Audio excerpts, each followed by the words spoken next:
En este video estudiaremos los sistemas acoplados.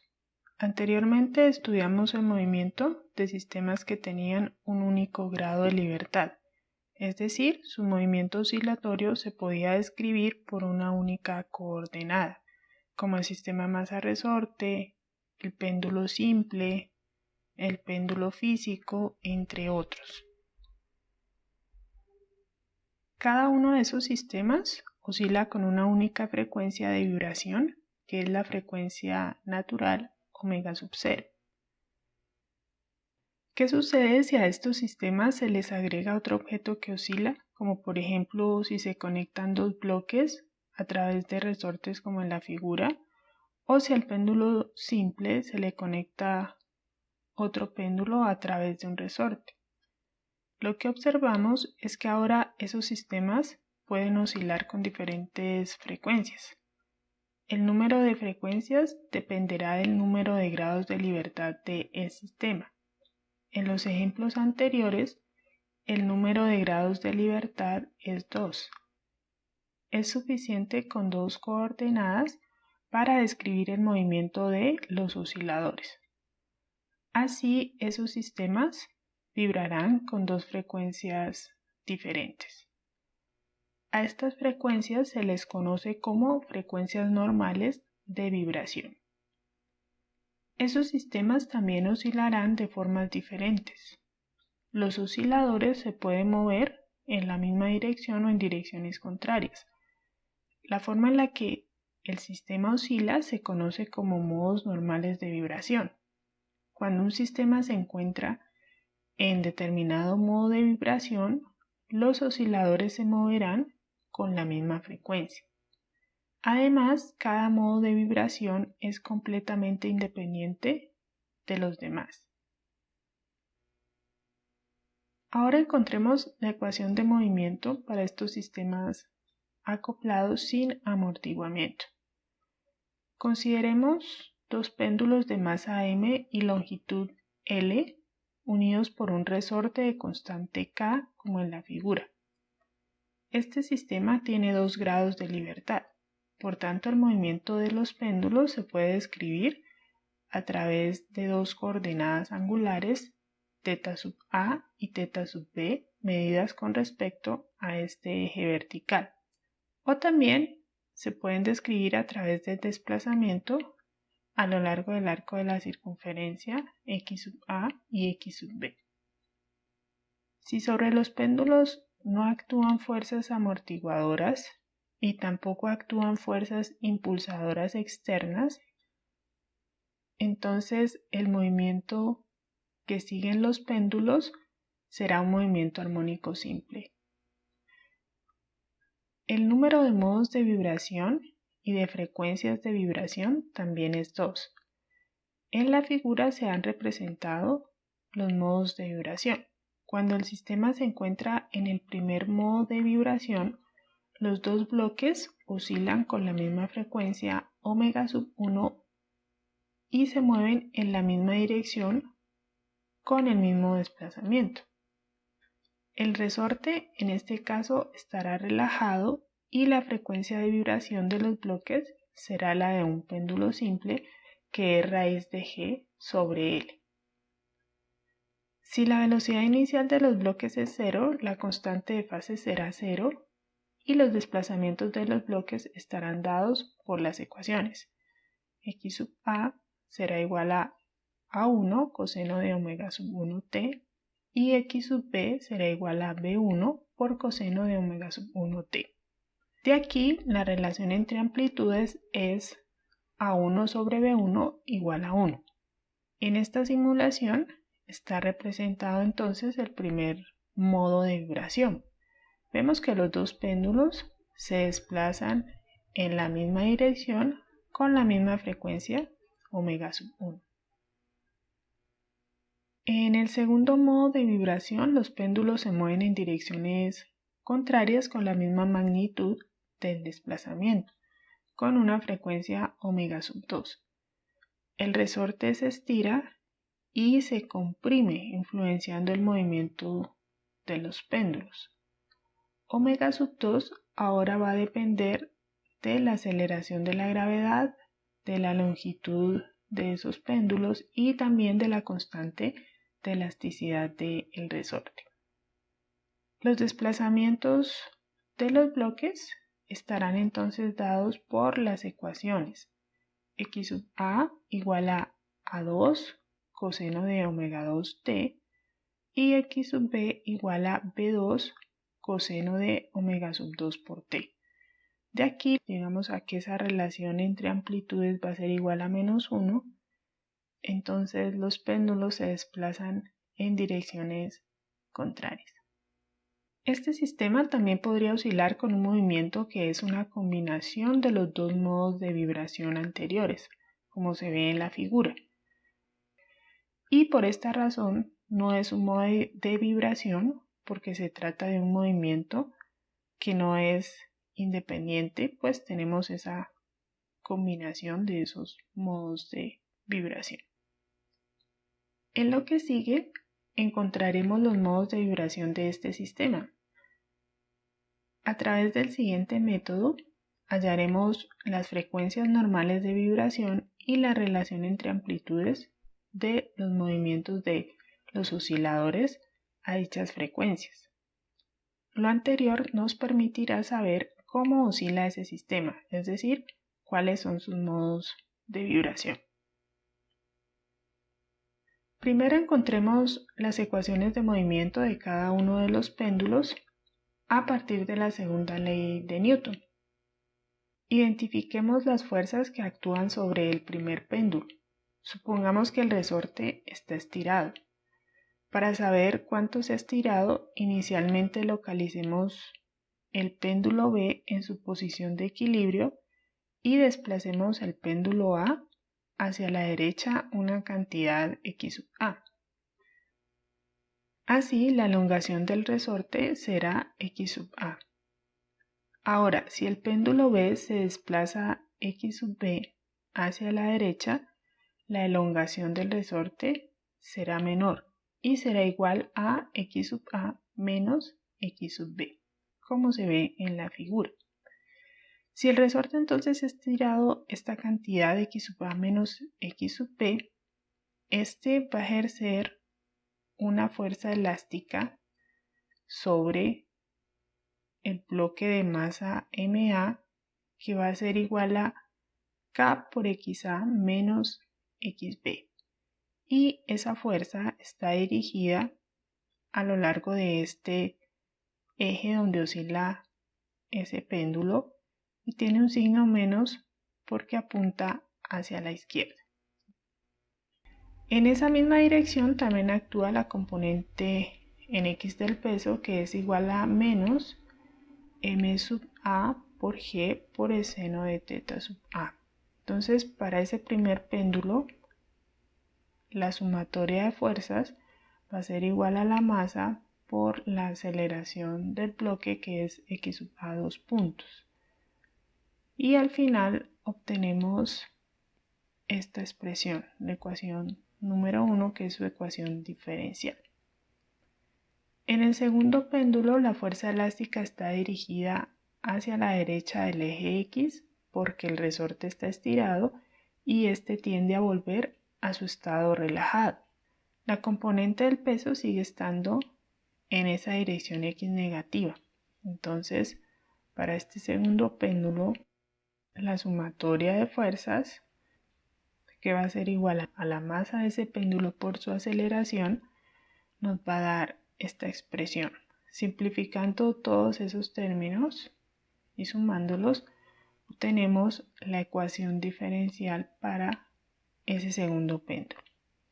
Estas dos ecuaciones, la ecuación 1 y 2, constituyen un conjunto de ecuaciones acopladas que deben resolverse simultáneamente. Supongamos que los péndulos oscilan con una frecuencia omega igual a alguna de las frecuencias normales de vibración. Además, sabemos que el movimiento que describen esos péndulos es un movimiento armónico simple. Así, entonces proponemos las siguientes ecuaciones de movimiento o soluciones para esas ecuaciones diferenciales. x sub a va a ser igual a por el coseno de omega t más phi y x sub b va a ser igual a b por el coseno de omega t más phi, donde a y b son las amplitudes de los desplazamientos de los péndulos a una frecuencia omega y phi es la constante de fase. Para encontrar las frecuencias de vibración de ese sistema, se sustituyen estas soluciones, las ecuaciones 3, en las ecuaciones diferenciales de movimiento 1 y 2. Llevaremos a cabo este procedimiento usando matrices. De las ecuaciones 3, el vector solución entonces se puede escribir como un vector columna que va a ser igual a xa y x sub b, y su segunda derivada pues equivale a derivar cada uno de esos términos en ese vector columna, que al final nos viene dando menos omega cuadrado por el vector x, porque toda esta cantidad es igual a x. Las ecuaciones diferenciales de movimiento 1 y 2, usando una notación matricial, quedan m por x dos puntos más k por x igual a 0, donde m y k son las matrices de coeficientes de las segundas derivadas y de las cantidades sin derivar.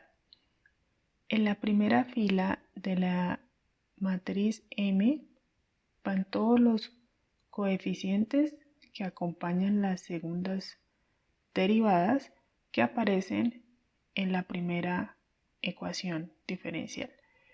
Y en la segunda fila van esos coeficientes que acompañan las segundas derivadas que aparecen en la ecuación diferencial número 2. En la primera columna entonces irán todos esos términos que acompañan el x a dos puntos, y en la segunda columna todos los que acompañan el x sub b dos puntos. Entonces de estas dos ecuaciones vemos que en la primera fila y la primera columna nos queda un 1, el 1 es el que acompaña el de x sub a dos puntos, no tenemos términos x sub b dos puntos en la ecuación 1, y en la ecuación 2 es al contrario, no tenemos términos que acompañen el x sub a dos puntos, y el 1 es el término que acompaña a x sub b dos puntos.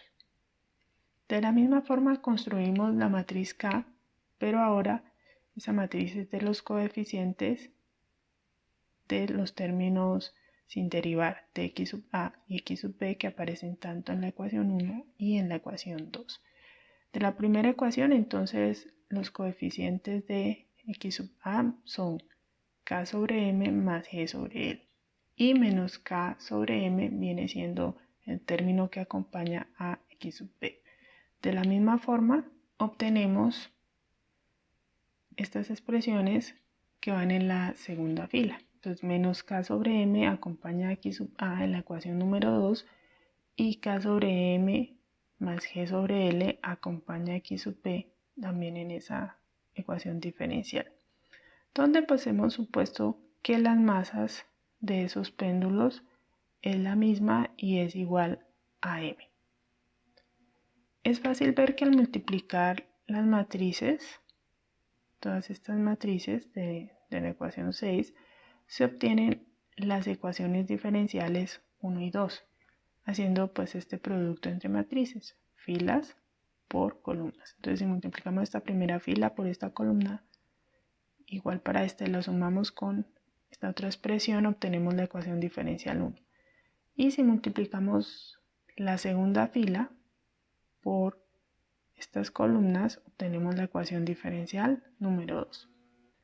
Para encontrar las frecuencias sustituimos la segunda derivada de x en esa ecuación diferencial 6. La segunda derivada es menos omega al cuadrado por x, ese vector x, que aquí se puede factorizar y llegamos a esta expresión, donde menos omega cuadrado por m más k, sustituyendo esas matrices nos da este resultado. Y de nuevo sustituyendo en la ecuación, llegamos a esta expresión final, donde los valores de omega diferentes de 0 que satisfacen las anteriores ecuaciones se conocen como eigenvalores de esta matriz, menos omega cuadrado m más k. Y este vector columna es un eigenvector de dicha matriz. Ese conjunto de ecuaciones entonces tiene una solución no nula cuando el determinante de esa matriz es nulo. El determinante para esta matriz, que es de 2 por 2, se calcula multiplicando en cruz. Entonces este término por este nos queda elevado al cuadrado menos este por este. Esta primera expresión entonces viene siendo un binomio al cuadrado perfecto. Elevamos el primero al cuadrado, el segundo al cuadrado. Como tenemos este menos aquí, entonces vamos a tener menos 2 veces el primero por el segundo. Cuando factorizamos todas estas expresiones, llegamos a esta última expresión. Como esta expresión depende de omega a la 4, omega a la 2 y hay un término independiente, entonces podemos hacer la siguiente sustitución: z igual a omega al cuadrado para transformar esa ecuación que es de orden 4 en una ecuación cuadrática. Y así pues fácilmente podemos encontrar las soluciones o las raíces de esa ecuación cuadrática. Al hacer todas esas operaciones, encontramos que omega sub 1 al cuadrado es igual a g sobre L y omega sub 2 al cuadrado es g sobre L más 2k sobre m. Y estas vienen siendo las frecuencias normales de vibración del sistema. Ahora nos hace falta encontrar la relación entre amplitudes sustituyendo estas frecuencias en la matriz de eigenvalores y haciendo pues ese producto matricial. Entonces aquí podemos multiplicar la primera fila por ese vector columna y obtendremos también el mismo resultado si multiplicamos la segunda fila por esa columna. Aquí entonces multipliquemos esa primera fila por esa columna, que nos daría este término por A más este término por B igual a 0. Y ahora si sustituimos el omega al cuadrado por omega sub 1 al cuadrado, que es g sobre L, llegamos a que la relación entre amplitudes A sobre B, que va a ser igual a A1 sobre B1, es igual a 1. Así obtenemos el primer modo de vibración. Los desplazamientos de esos dos péndulos son iguales y oscilan con una frecuencia omega sub 1, que es la raíz de g sobre L. Si ahora sustituimos omega al cuadrado por g sobre L más 2k sobre m, llegamos a que esa relación entre amplitudes va a ser igual a menos 1. Y el segundo modo de vibración estaría dado por estas expresiones, ¿no? Donde A2 sobre B2 es igual a menos 1. Entonces los péndulos se desplazan en direcciones contrarias. En general, el desplazamiento del bloque se puede representar como una superposición de sus modos de vibración. Entonces aquí tenemos estos términos que están relacionados con el primer modo de vibración más estos otros que están asociados con el segundo modo de vibración. Y a partir de las condiciones iniciales del sistema se puede seleccionar alguno de los modos de vibración. Por ejemplo, supongamos que la velocidad inicial de los péndulos es 0, así todas estas constantes de fase van a ser igual a 0, y supongamos que los desplazamientos iniciales de ambos péndulos van a ser iguales a una cantidad x sub 0. Si evaluamos estas condiciones iniciales en estas ecuaciones anteriores y además sustituimos las relaciones entre amplitudes, llegamos a este conjunto de ecuaciones que si las sumamos, tenemos que A1 va a ser igual a x sub 0 y si la restamos obtenemos que A2 es igual a 0. De nuevo, cuando sustituimos estas amplitudes en estas ecuaciones, llegamos a las expresiones que representan el primer modo de vibración. Entonces aquí los desplazamientos son iguales y ese sistema oscila con una frecuencia omega sub 1 que es la raíz de g sobre L. Si la velocidad inicial de los bloques sigue siendo 0 y los desplazamientos iniciales ahora son, por ejemplo, x sub a igual a x sub 0 y x sub b igual a menos x sub 0, entonces se puede mostrar fácilmente que el sistema oscilará en el segundo modo de vibración. Si ahora entonces los desplazamientos iniciales son, por ejemplo, x sub a es igual a x sub 0 en t igual a 0 y x sub b vale 0 en t igual a 0, llegamos a que el desplazamiento del bloque pues viene siendo una combinación lineal de esos dos modos de vibración. Entonces él va a oscilar con una frecuencia que es la combinación de omega sub 1 y omega sub 2, como lo vemos aquí en la figura.